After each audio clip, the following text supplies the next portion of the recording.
Sir, what are your plans for students who want to become dais like you? Can you open an Islamic university which will provide the comparative religious education? Thank you.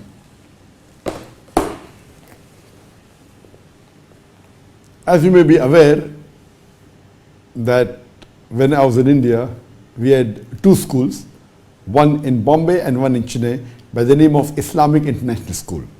And the main purpose of the school was education for both the worlds. And besides giving the formal education, which was from the IGCSE Cambridge board, the O levels and the A level, we also gave Islamic education. So, and besides that, we also taught Dawah. So it was more of a school which was education for both the world. We wanted 50% to go in the mainstream, doctors, engineers, lawyers, etc., but good practicing Muslim.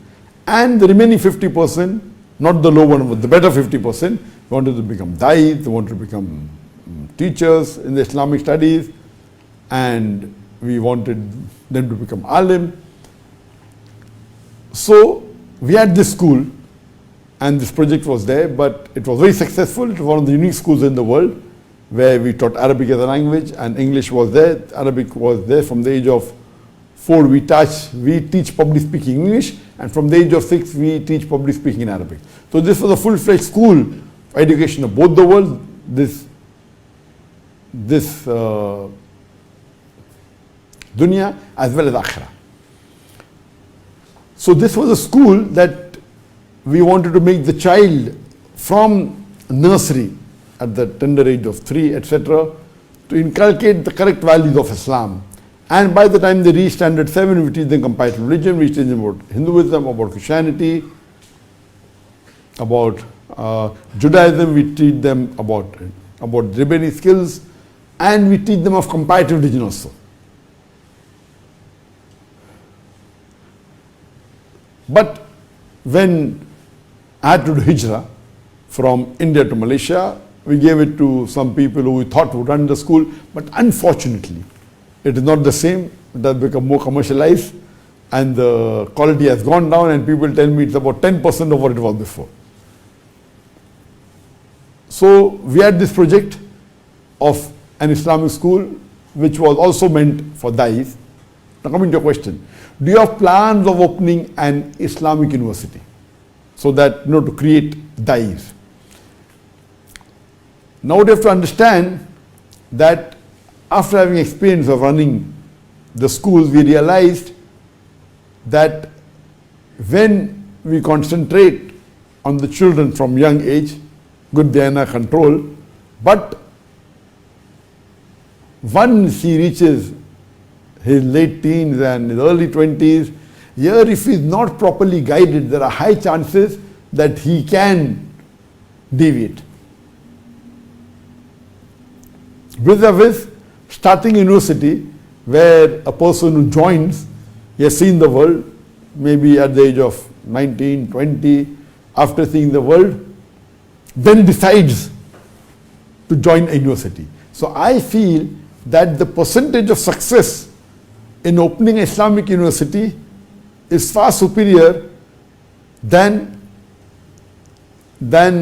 opening an Islamic school. Because in a school, a child is young, and I used to say that when I started the school in the year 2000, that inshallah, once the student pass from our school, you throw them anywhere in the world, 95% they'll be on the straight path.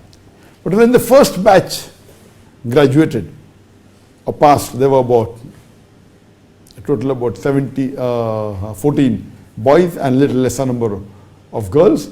There I said that if a student from IIS, Islamic International School, passes a school, and if he's thrown anywhere in the world, the chances will be on the straight path of 25%. That doesn't mean that I made a wrong calculation, but when I spoke in 2000, there was no Facebook, there was hardly any social media, there was hardly any internet. It was a different ballgame altogether. Now there is social media, there is internet, there is Facebook, there is Instagram, and there are various activities going. It's difficult to keep the child on the straight path. There's so much of fayash, there's so much of attraction. So that's the reason from 75% I came down to 25%. But coming to your question regarding Islamic universities for Dais. Yes, it is my desire to start a university, and there were some people who had offered land, etc. to me, but because of my busy schedule I have not taken it. I am not at all interested in running Islamic school now. We have done it, we showed to the world, it's a good thing, but to have control of the Sharia, etc., but naturally you have to follow all the rules and regulations. So if you compare to starting an Islamic school or Islamic university where you get degree for the undergraduates or postgraduates, so the result in opening Islamic university is far superior than opening Islamic school, because after he passes there are chances he may be influenced by other things and he may agree with that. So if elder the person is, especially 7 o'clock etc., Isha time, after Isha time, then the chances that he's seen the world, he knows what is the pros and cons, he knows the rate, everything, then for him to take a decision will be much more easier, and there are high chances of success in Islamic university as compared to Islamic school. Hope that answers the question.